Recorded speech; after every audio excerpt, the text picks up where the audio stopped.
El joven futbolista de 15 años que fue asaltado y herido de bala por motoasaltantes en la ciudad de Guarambaré se recupera satisfactoriamente y ya se encuentra en su casa. Feliz señaló que tiene muchas ganas de volver a las canchas de fútbol.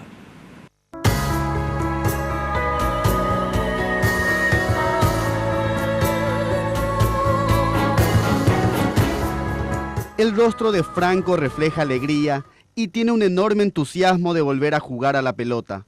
El domingo pasado asistió a su primer partido de fútbol luego de salir del hospital y no pudo evitar derramar algunas lágrimas al ver jugar a sus compañeros del club Luis Alberto de Herrera de Guarambaré, quienes le brindaron todo su aliento.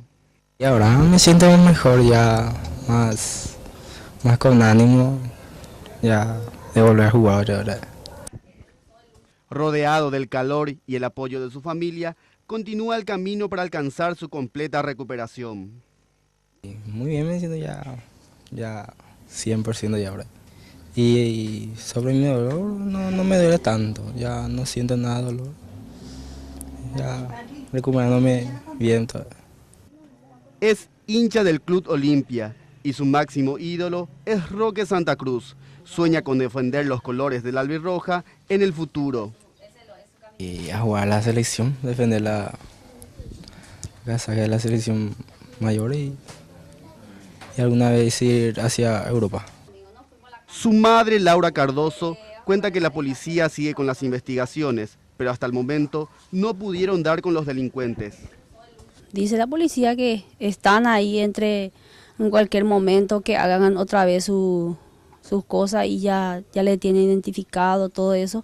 Pero como me dice mi hijo, mamá, yo tengo miedo, entonces él muy poco también le dice a su papá que es más su papá con la policía. Y eso es lo que sabemos hasta ahora. El celular hace muy poco fue vendido y supimos por personas que había comprado un joven, pero está entre eso, ¿verdad? El muchacho tampoco quiere dar más detalles, pero la policía está detrás de eso.